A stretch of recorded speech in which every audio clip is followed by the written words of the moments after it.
And so when she started researching the flat earth stuff, she came across the videos and I'm like, yeah, my friend, she sent me the same videos. And she's like, but Cindy, once you're in it, there's no coming out of it. So I'm like, I just love the fact that a person can use their mind and choose something different. And it's something to say about how we do what we're told, or we do what we feel, or what we think, what we believe, and we choose for ourselves versus someone telling us what to believe in. But part of it is child programming, because you grow up and you just accept it because everybody does, and it's an implant and you're subconscious and you don't question it. And then one day you're like, ooh, something is here that's disturbing that. So it starts making you rationally go, well, I want to question things. And that's why I'm very open with all kinds of things. And I search, like I'm always searching for answers. And it's people close it and they make it very small.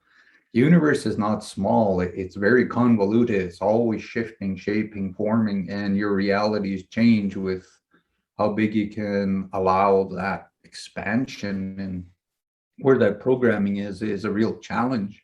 Because I remember I was going into a lot of things around 26 that I'd never experienced before in my community. You don't even talk or look at those things. And here I was going into all these different things with strange people I had no clue of, and they're inviting me to ceremonies and everything. And I'm like, ooh, okay. And my brain is going crazy because it's trying to tell me I have to stay in this programming that I grew up in. And I'm like, but I've never fit in there. I've always challenged it.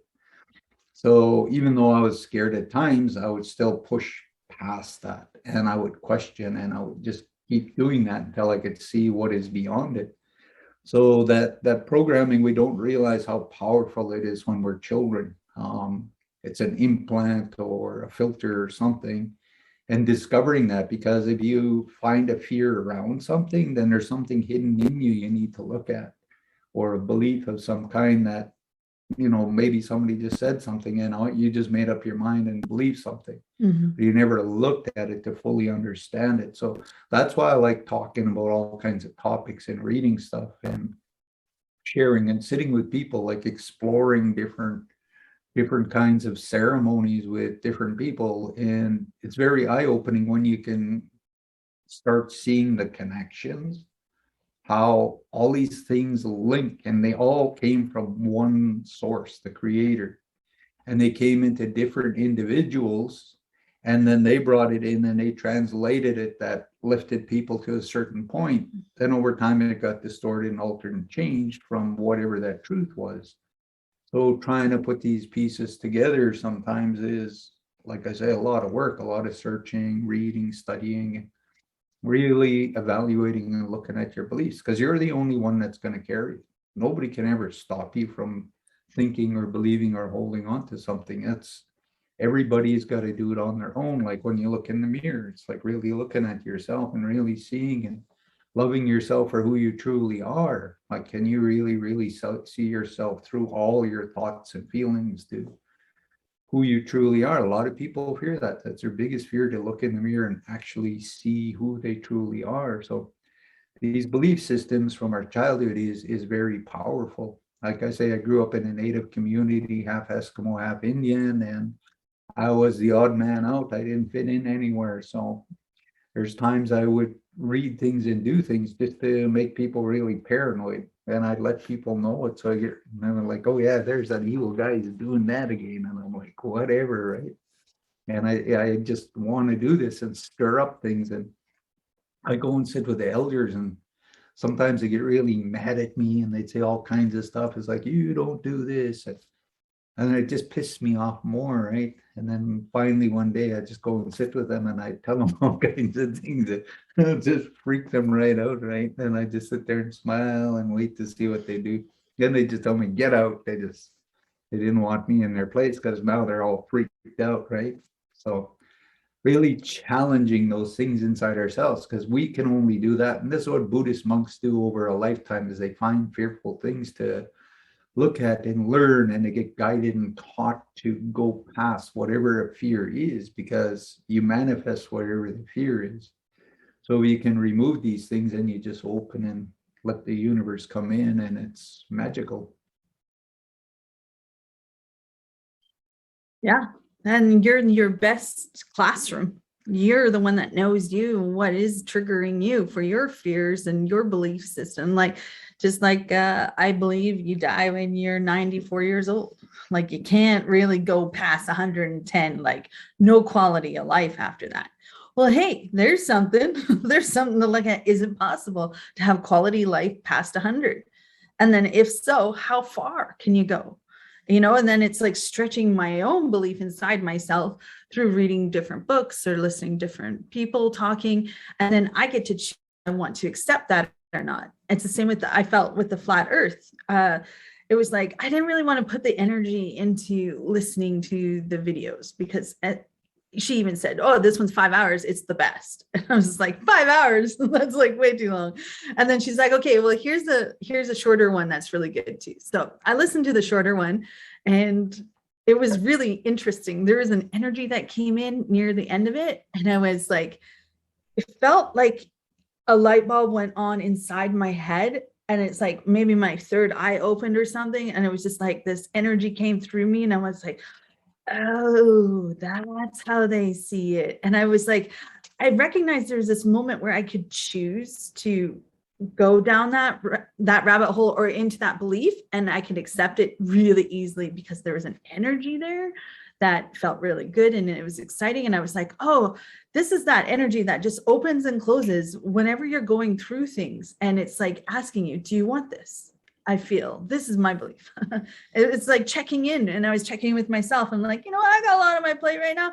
I don't doubt that the flat earth as the example is accurate in their belief system, in their reality, that is true. And I recognize some of it in my reality, but you know what? I don't really want to go down there. And I'm like, I'm cool. Like, I love the fact that people can believe this and it becomes who they are. So when Joe's saying these things about your belief system or your fears, that's all inside of you. Go into it, question that, and see if you can open up that doorway where that energy comes in. And it says, like, what do you choose?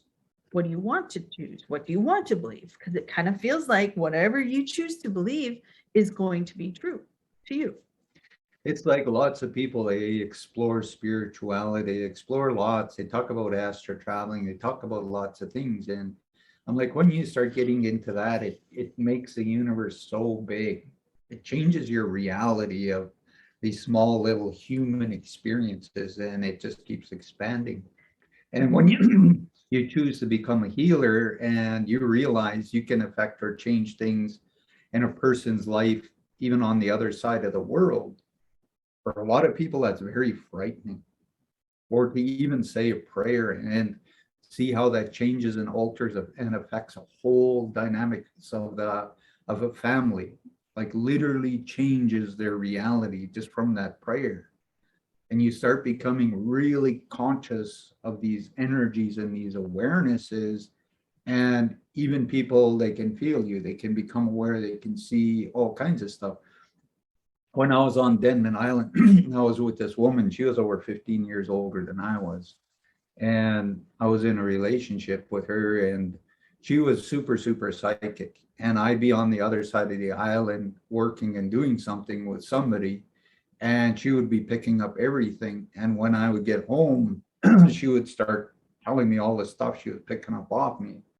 One day I was working with a guy, and we're splitting wood and doing stuff, getting his wood ready for the winter, filling his shed.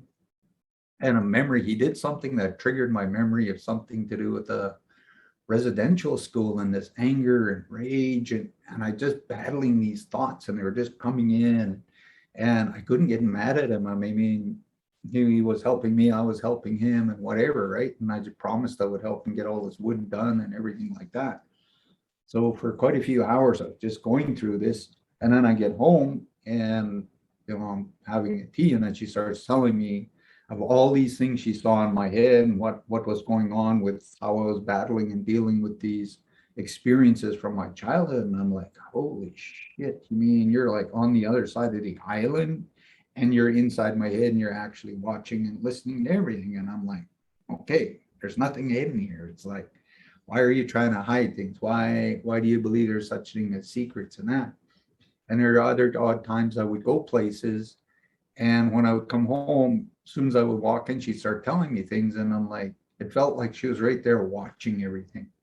And many times she would surprise me. Like one day she was just sitting there and she was just looking out the window. And she says, "Oh, in 3 months, there's going to be this guy knocking at the door, and this is what he's going to be wearing, and he's coming to you, and these are the things he's going to need help with, and all these other kinds of things." And I'm like, okay, she's telling me this, I might as well pay attention. 3 months later, there's a knock at this door, and there's this strange guy standing there, exactly in the same clothes that she told me. And I knew everything he wanted help with. And when he came in, he just started telling me all these things, and it was everything she told me. And this was like 3 months in the future that this all went on. So these kinds of things are like really mind expanding. Like when I was on Spilling Machine Mountain and these beings came in and they just took over, that we were sitting there, the place was really nice and warm, and all of a sudden it was like I was in a fridge. It just, the temperature dropped, it just came down. I was like, holy, like, did I really mess up with the universe? Did I do something? Are they mad at me? Are they here? Or did I cross the line and I'm gonna, have to leave to the other side? And this woman, Margaret, that was with me, she just, her eyes flipped backwards, and then she just slid down in her chair, and I thought she was going to have some kind of seizure. And her eyes were rolled back and they're white, and then she talked in this really deep man's voice, and she was like, just sitting there, and I'm like, she's having a heart attack or she's dying, but she starts talking, and she's talking for a good 3 hours, and I'm sitting there like, don't think anything stupid, don't do anything wrong. Like whoever these guys are, it's like scary. I'm telling you. And I'm just like sitting there going, yep, yeah. And they're channeling all this stuff. And then I'm looking, and I finally look towards where the energy was, and I see shapes of these like three guys standing in there. And I'm like, oh man, whoever you guys are, I ain't messing with you. Like, I don't know who you are. And they, just before they left, they says, we will be back. And I distorted what they said. For 1 month, I went around really afraid that for some reason the universe was going to kill me or cross some line. And I wasn't thinking about all the channeling and stuff. I was just focusing on, oh, they're going to come back and they're going to, I'll be back. But actually, they gave me all this stuff. And it was finally a month later, I'm like, something is not right. What's going on in my brain here? Yeah. And then I realized I had to stop my mind and go, whoa, it's not that. And then I had to start thinking about all the things they said. And then when they said, we will be back, when we come back, you will understand and know what all of this is about. So what they channeled to me, I couldn't really like put into a lot of things. There was just so much information and things. And after they were gone, her eyes flipped back up and she's like, what the hell happened? And I'm like, you just slid down, your eyes rolled back, and you're talking in this deep man's voice. She says, oh shit, I was channeling. And she sat like that for about a half an hour. And I'm like, are you going to sit up? She says, no, I feel like a ton of bricks had dropped on me. She says, eventually this will release. And then about a half an hour, she started moving around and feeling good. But that was a very scary thing, because they didn't say, hey, we're going to come in and do this. I mean, bam, they were there. Everything happened. It was 3 hours. They were gone. And I'm looking at her, it's like, she gonna die, have a heart attack? It's like, and then her eyes go normal and she comes back, and we go on like nothing happens. But in my brain, I was like freaked out for a month, just paranoid. 3 hours is a long time to be channeling too, right? Lots of stuff must have been said. Well, I've seen medicine men that I sat with who do ceremonies, and as soon as they touch your pipe, they go into an altered state. And they go in these really, really deep trances. And I've seen them in it like 5 hours or longer, and where they're doing healings and all kinds of stuff for people, and just spirits and everything are coming in. And then they're just back in their bodies, and they just say, you ask them, oh, do you know what you did here or what you did there? And I'm like, no, the universe came in, did everything, and then they just go about their business. They don't worry about it. They don't worry anything. They just know they had to do this. They don't care what the time was or anything, and people's lives get changed. I've seen many, many amazing things go on like that. I have a question, kind of, how do I want to put it?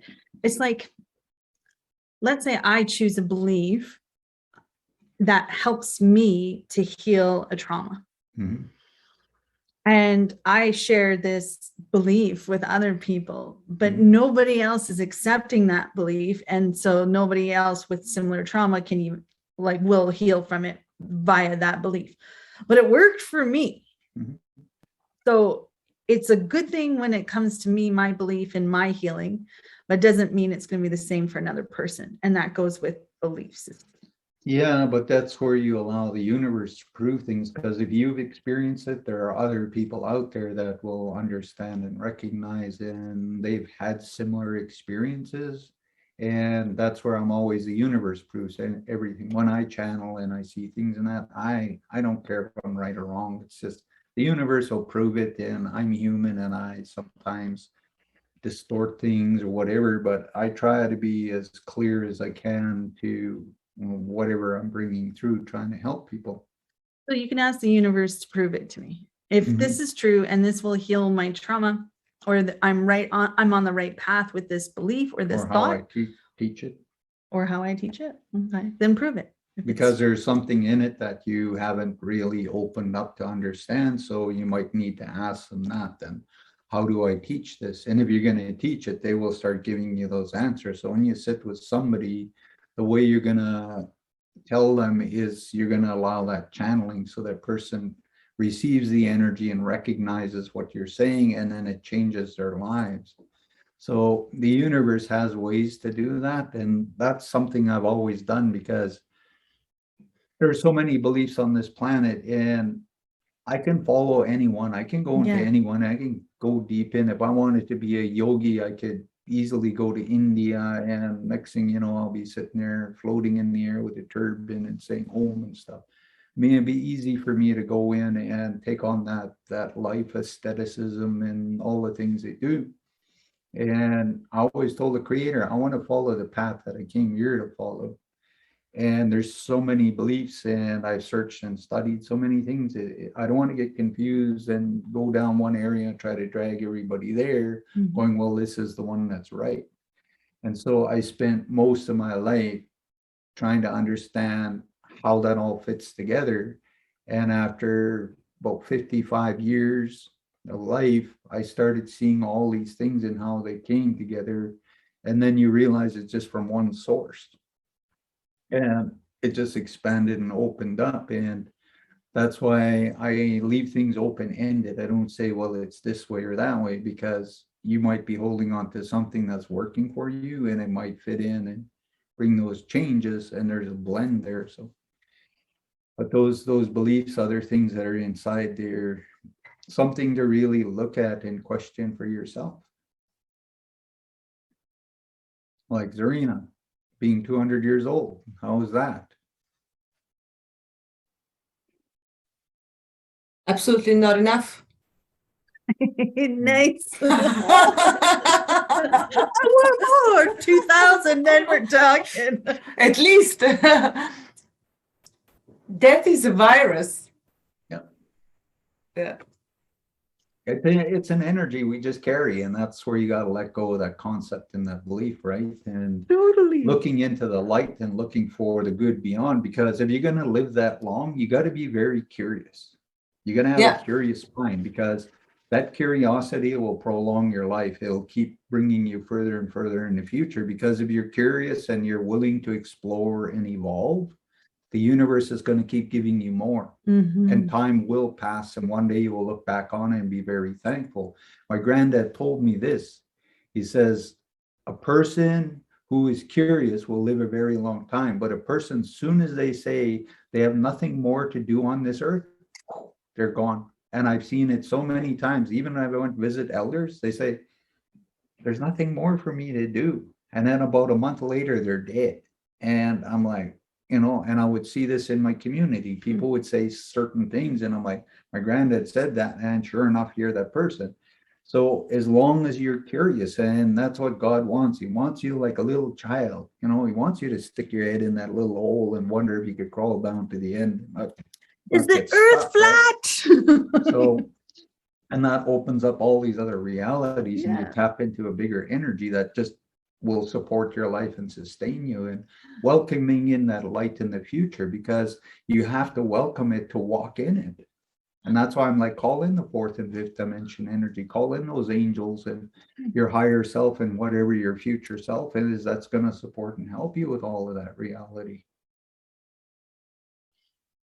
I mean, yeah, it's each their own journeys to do these things, right? And Yeah.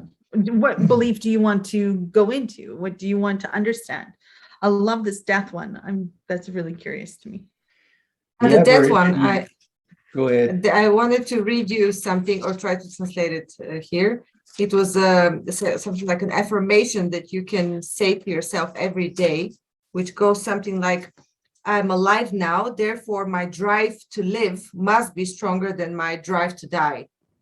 Until I keep increasing my drive to live and keep decreasing my drive to die, I'll continue to live in better health and youth. Mm-hmm. Yeah. So it's like every day to realize that, to use the fact that you're alive now and keep increasing on that. Yeah, Mercedes and I had an experience a couple of days ago on that one. When we were going outside to have a fire in the little fire pit, and I ran inside to get something, and then I came out and she's all looked in shock. She's like, there was just an accident. There was an impact and this lady started screaming, and I said, well, let's go check it out. And yeah, sure enough, motorcycle got hit. Apparently all the people came around and lifted the car off of the motorcyclist. And they were saying that they weren't sure if he was going to survive, but had they not lifted the car off of him, he would have died for sure. And we were just like, wow, there's this moment, like we're in the bag, and it was like how life is so precious and you never know when that time comes. But I love where that affirmation indicates I'm alive now. So it's like, live your life how you, it's meaningful to you today. But I think in living and doing all of that too, is seeing the beauty of who you really are. Because you have to also love who you are, every cell, because your cell listens and understands everything. So I think that's part of longevity, is really, really being loving to yourself, no matter what went on in life and in your survival choices and the things you did. It's just something you went through as an experience, but there's bigger things beyond that, and you have to truly love yourself. It's like a big part of it all. And like what you were saying with that affirmation, when you're doing that affirmation, the cells are hearing you, and you're actually activating them by every time you do this, they realize, and they change, they bring in that energy that supports. I don't know how to explain how to absorb this energy. I always tell people to, in different ways, and sometimes they're able to do and hold it for a bit, and then they step out of it, and I'm like, why didn't you just stay in it? It's like me, I just stay in a certain energy, and it just does everything, and I learned to believe in it. I don't question or doubt it. I don't really have a reason to. It's proven things to me beyond anything. I've seen so many kinds of things change, and I'm like, this is the creator, it's the energy, and I'm a part of that. So why do I want to keep doubting or other kinds of things?